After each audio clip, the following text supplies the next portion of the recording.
She said no. The words did not sound loud inside the casino chapel. They sounded final. Lena Marrow stood in a torn wedding dress with a bruised wrist hidden beneath a diamond bracelet that was never hers. One hand curled around a silver serving tray like it was the last honest thing in the room. A wine glass lay shattered near the altar.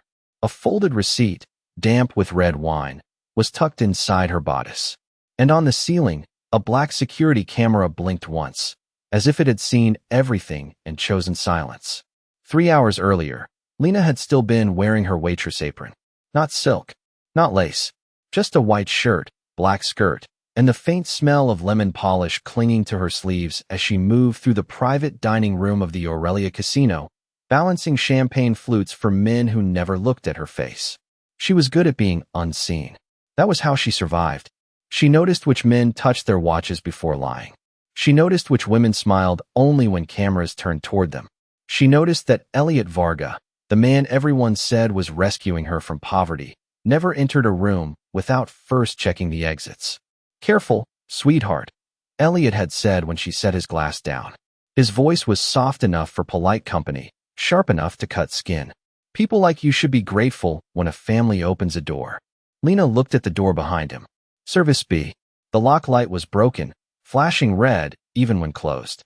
"Some doors are traps," she said. The table went quiet for half a breath. Then Elliot smiled. His mother laughed. The lawyer dabbed his mouth with a linen napkin and said, "Miss Marrow has always had a dramatic imagination." Across the room, Dominic Vale sat alone beneath the amber light of a wall sconce, untouched plate in front of him, 2 bodyguards behind him, his eyes as still as black water. He had come because the Varga family owed him money, not because he cared about weddings. To him, Lena was another pretty disaster standing too close to powerful men, until she reached for a fallen receipt near table 12 and did not throw it away. She folded it twice, slid it beneath her apron, and kept serving. Dominic saw that. He also saw Elliot's hand close around her wrist a moment later, too hard for affection, too practiced for anger. "You're shaking," Elliot whispered. "Then let go," Lena said.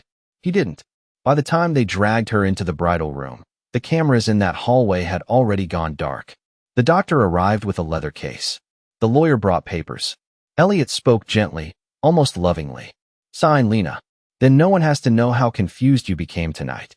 She looked at the contract, then at the cold pantry door behind them, and she understood something the rich always forgot. Servants remember rooms better than kings do.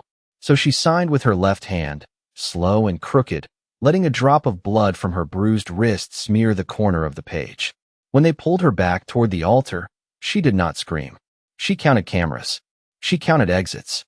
She counted lies. And when Dominic Vale finally looked down at the contract they claimed she had signed willingly, he stopped at one small thing no one else noticed. The blood mark was on the wrong side for a right-handed bride. Dominic did not ask about the blood first. He looked at the contract, then at Lena's left hand, then at the glossy psychiatric evaluation Elliot's lawyer slid across the altar like an offering. "Miss Marrow has episodes," the lawyer said gently, almost kindly, as if kindness could make a cage look like a chapel. "Dissociation, impulse behavior, romantic delusions. Her family has been managing it privately." Lena's mother-in-law-to-be lowered her eyes with perfect sadness. "We only want to protect her." The crowd accepted the sentence the way rich rooms often accept polished cruelty, with small nods and expensive silence. Lena stood between 2 security men, her torn dress brushing the marble, her wrist burning beneath the bracelet. She could still smell the pantry on the paper, chlorine, melted ice, and the sour cherry syrup from the bar gun that always leaked near Service B. "That file is wrong," she said. Elliot smiled without turning his head. "Sweetheart." One word, soft as velvet, placed over her mouth like a hand. The doctor stepped closer, leather case in his fingers. "Lena, this resistance is part of the pattern." She looked at him, not afraid now, just very still. "You wrote right-handed." The doctor blinked. It was small, too small for the guests, too small for the flowers, the cameras, the string quartet waiting with bows suspended in the air. But Dominic heard it land. Lena lifted her left hand. A pale burn scar crossed the base of her thumb, old and shiny, the kind left by hot fryer oil and minimum wage. I've carried trays left-handed since I was 17, she said. I sign left-handed. I pour coffee left-handed. I burned this hand on a double shift because Mrs. Varga didn't want customers waiting. No one laughed this time. From somewhere behind the chapel wall came the faint churn of the dish machine, steady and wet, like the building itself was swallowing evidence. Elliot's lawyer recovered first. A clerical mistake does not invalidate a clinical conclusion. Dominic lifted his phone, not high, not dramatic, just enough to take a picture of the page. The lawyer noticed. So did Elliot. Mr. Vale, Elliot said, still smiling. Surely a family matter doesn't require your attention. Dominic's eyes moved to him. Then why invite me? The question was barely louder than breath. But it cooled the room. Lena felt it ripple through the guests, through the flowers, through Elliot's hand tightening at his side. She used that second.